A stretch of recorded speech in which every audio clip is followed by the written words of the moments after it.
It's time for the Money Puzzle Podcast, with good conversations and realistic solutions to the money puzzles we all face every day.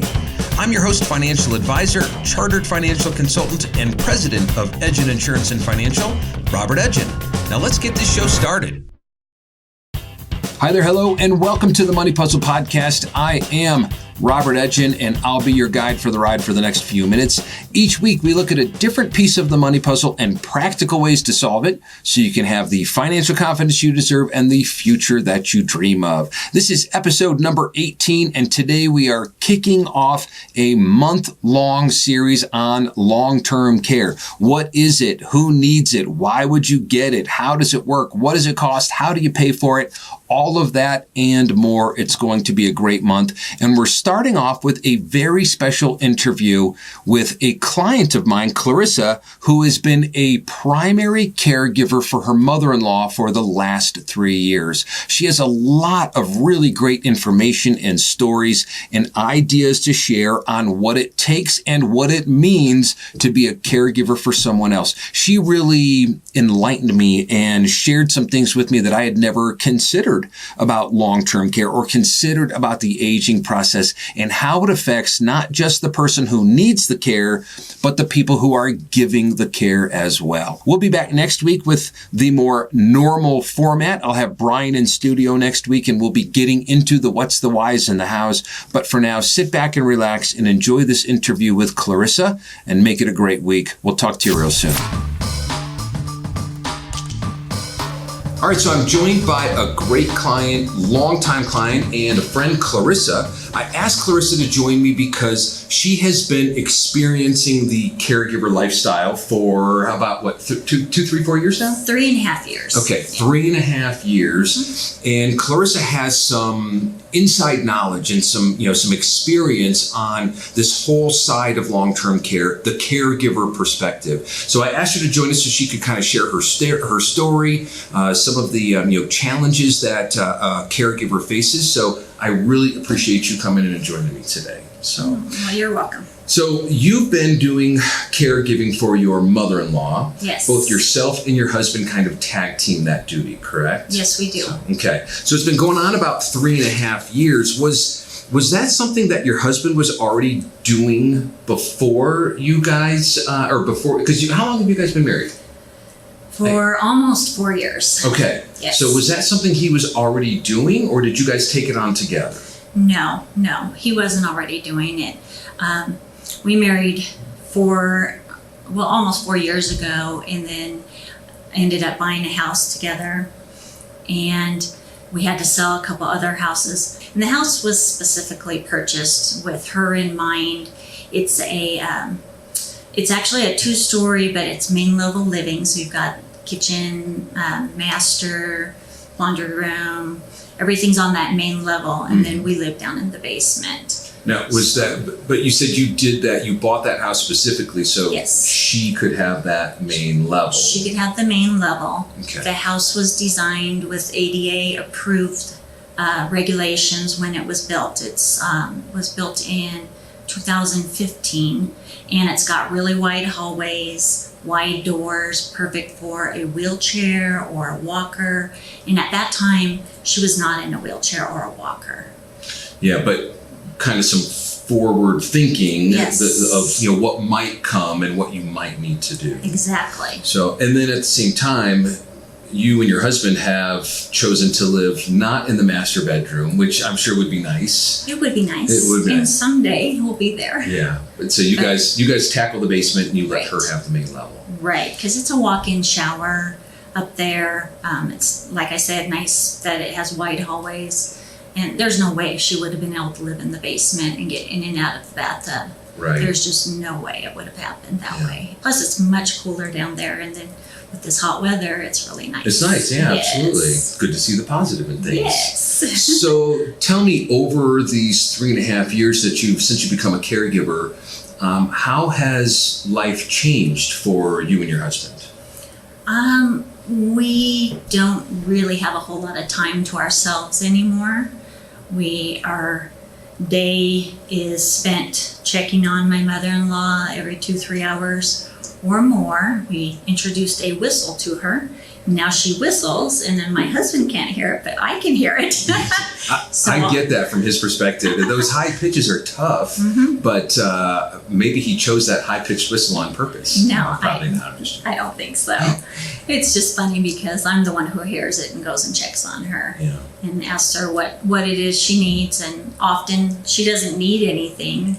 She wants her son to be there. How about things like, cooking dinners and even just, getting a full night's sleep? Because I know we've talked and you've shared some great information on how her condition has progressed over the years. Yes. And that's changed things for you too as well, correct? Yes. When we first noticed she was having issues, she was diagnosed with Parkinson's with the dementia. And I didn't even know Parkinson's had a dementia side. Not everyone gets dementia. But we were lucky she got the dementia. She got both. Yes. So her illness has progressed to the point where at first she was able to walk and come join us, and she was on medicine that helped her, and it helped the dementia. And she has fallen a few times in her bedroom, which is carpeted, and then the bathrooms are tiled, so took all carpets out of the bathroom because of huge fall risk. Sure. And she needs assistance for everything from walking. Even though she gets false sense of security, she has a good day, she feels good. Oh, I can walk, and we can't do that. She's too much of a fall risk. Yeah. She really needs assistance for everything now. And when we do, we put her in a transport wheelchair, and we'll bring her out, and sometimes she'll eat dinner with us in the dining room. Yeah.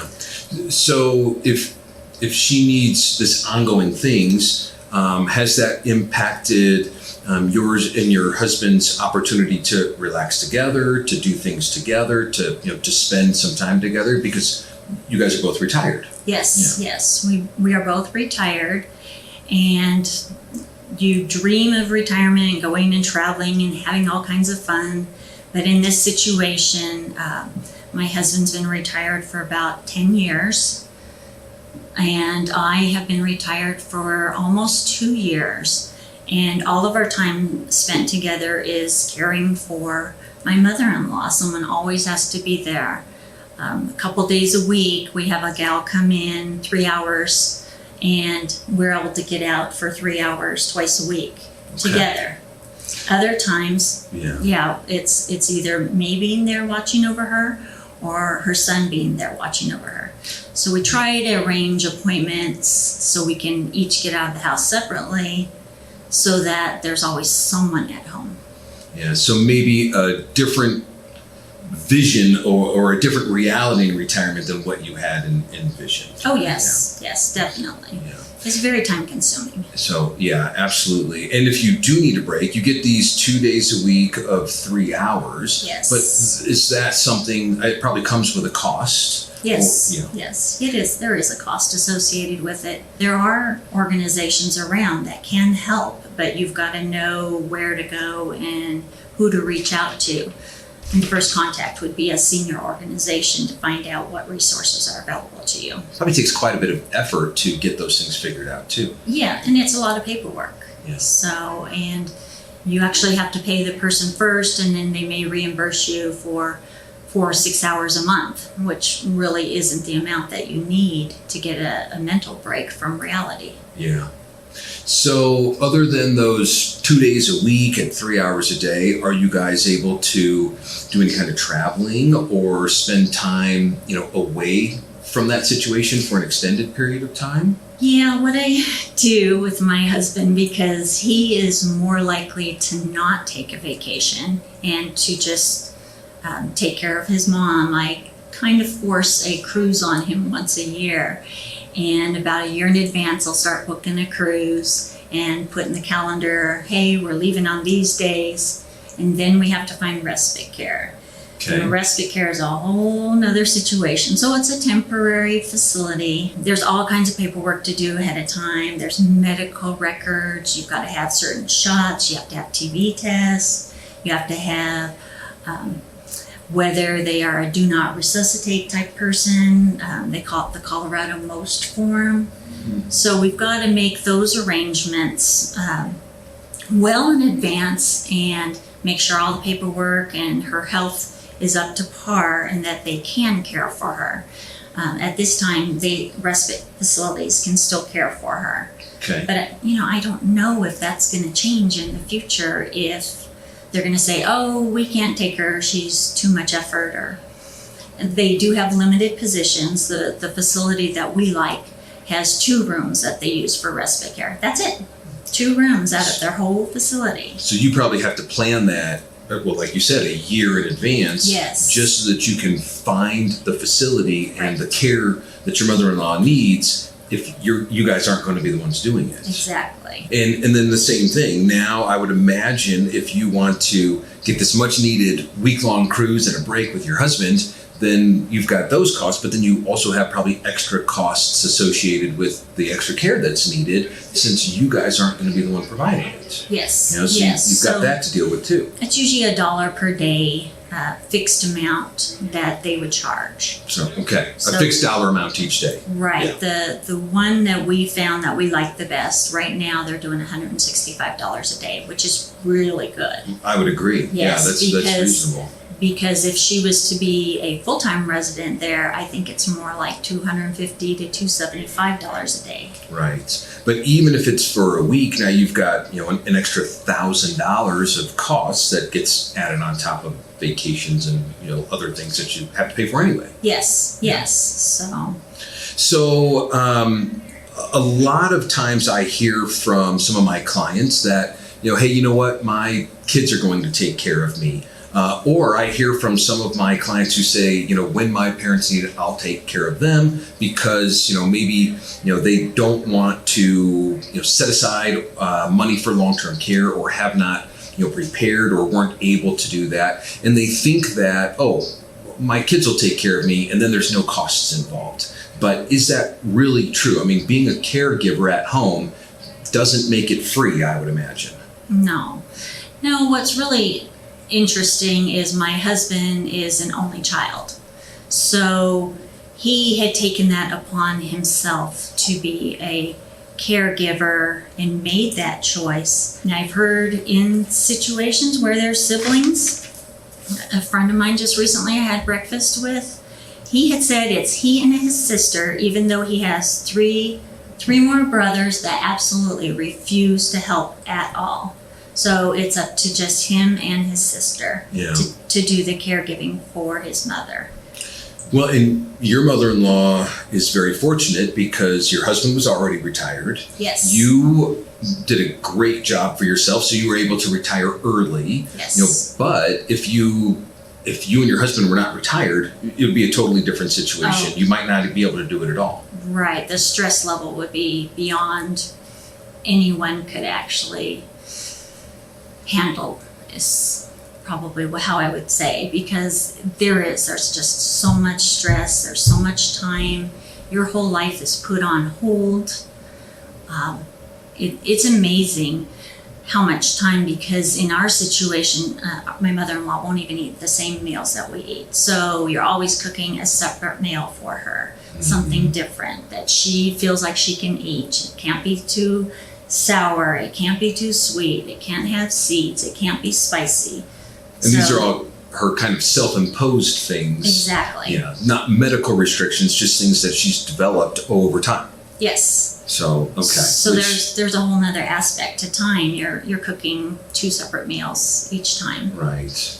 And I know you mentioned also that your mother-in-law is cold all the time. Yes. So you guys have to figure out different heating arrangements even. Right. We had to actually put a temporary small heater. There's one in her bathroom and one in her bedroom.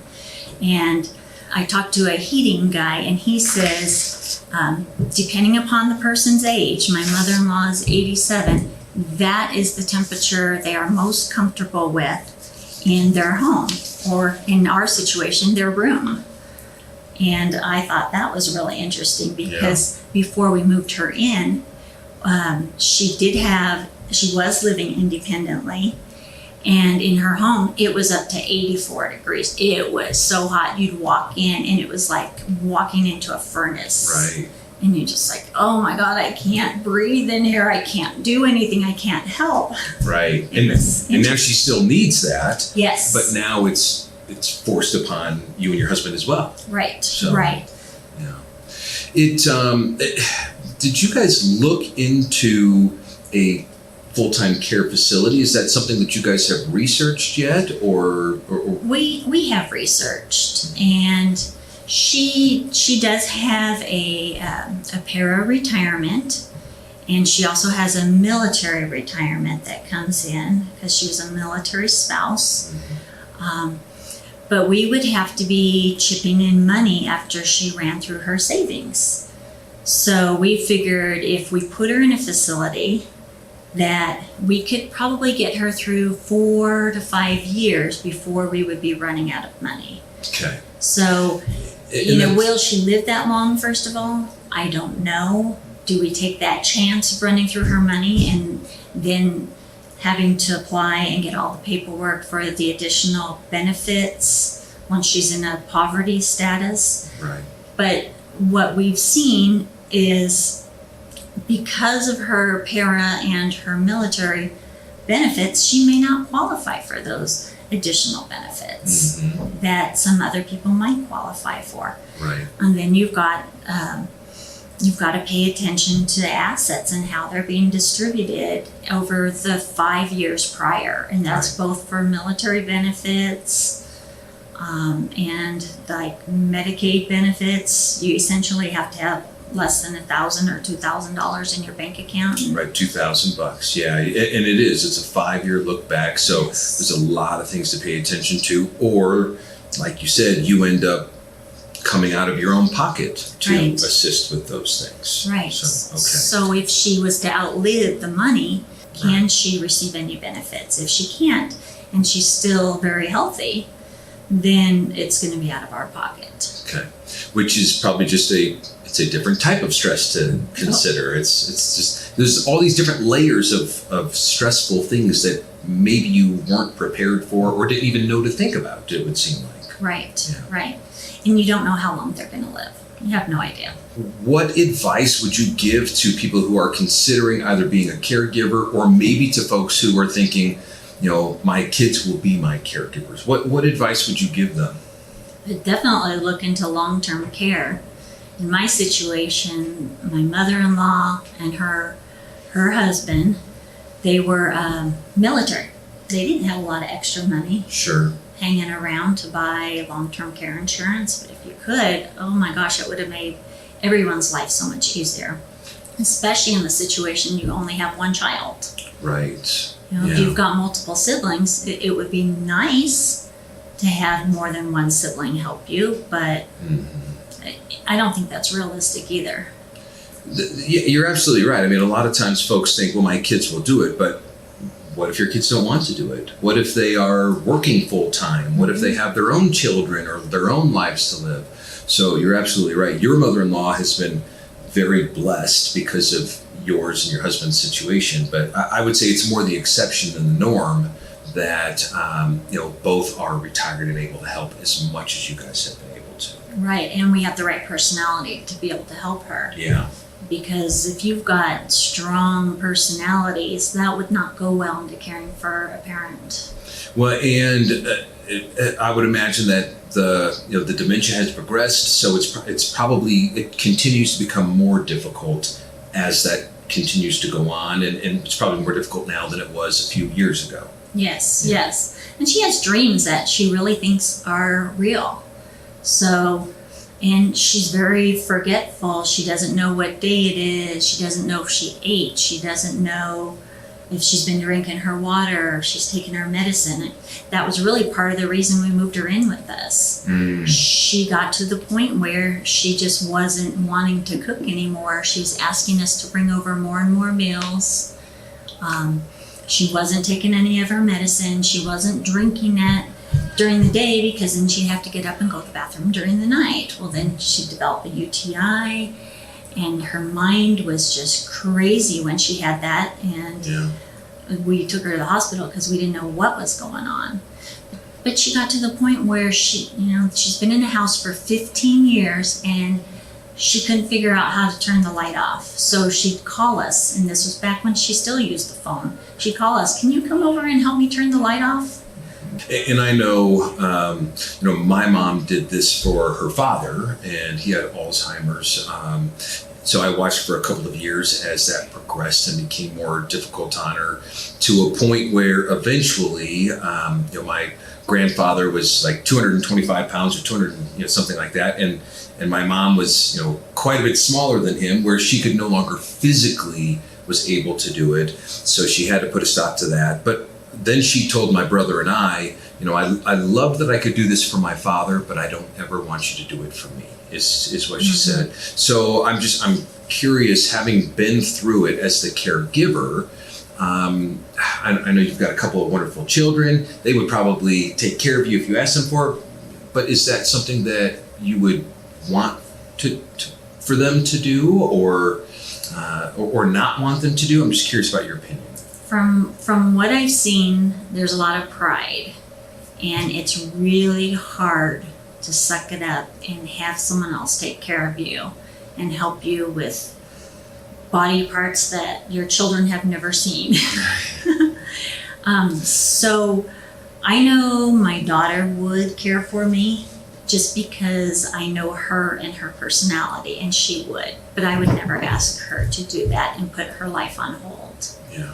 Put her life on hold. That's Yes. a key, I think, a very key statement. Yes. Yeah. To me, it's not fair to her.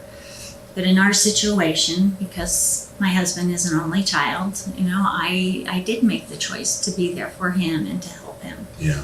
And there are days that she will not let me take care of her. She absolutely refuses.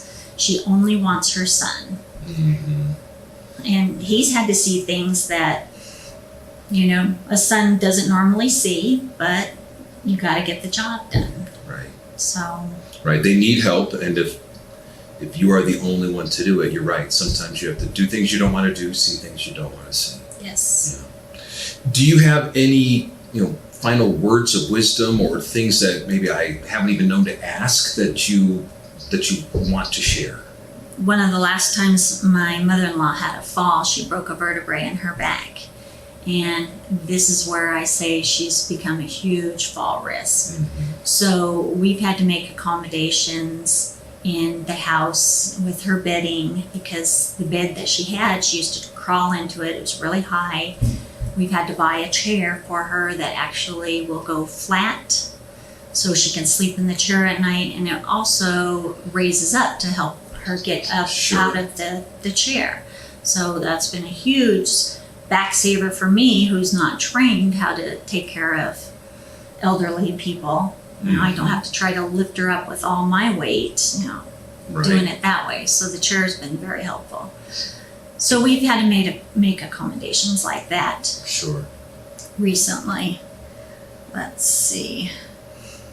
Originally, when we moved into this house, we made sure we had a phone, and she would never pick up the phone. So after 3 years of no one ever using the phone, we finally cut that out. So that, another additional cost, that just in case we thought she might want to call 911, Right. but she would never pick up the phone. She was just afraid to touch anything electronic. And I know you guys had wanted to get some dogs, but Yes. had put that on hold for a while. But then it did turn out to be good, correct? Yes, Yeah. yeah. So again, we put our life on hold, and we kept thinking, okay, we'll wait till she's gone to get the dog so it doesn't interfere with her. Well, as it was, we ended up getting the dogs, getting one dog first and then a second dog. And the dogs have just been a blessing in our life, really positive experience. And she kind of looks forward to the dogs too, believe it or not. Sure. So when she first moved in with us, we saw her, she had about one bad day every 2 weeks. Now we are very lucky if she has one good day every 2 or 3 weeks. Oh, really? And when I say a bad day where she doesn't want to eat, she doesn't want to get out of bed, she might be really grumpy with us, and say some really, really mean things. That's another thing. If you're a caregiver, you got to have thick skin. Yeah. And like with my husband, he was kind of helping her for about 3 years before we got married and moved her in with us. And he kept telling me, you've got to have thick skin. And it's like, hey, I need 3 years to catch up to where you are. Right. So give me 3 years and then I'll be there with the thick skin. So there's a lot of things you don't realize. Caregiving it's tough. Yeah. It's really tough. It's tough on your emotions as well as physical and time. Just a lot of time. It takes your time, it takes your effort, it takes your energy, Mm-hmm. it takes your physical stuff, your mental stuff, it takes finances. Mm-hmm. There's a lot that goes into it. Yes. Yeah, and if we had put her in a home when we first moved her in, we would be out of money for her right now. So you've got to make that right timing decision. Yeah. And I know we had talked about putting her in a home before, but it just wasn't right for the two of us, Mm-hmm. and because of her finances. Sure. Yeah. That makes sense. Yeah. Sure. So and we may get there, but right now we're not there. Yeah. So.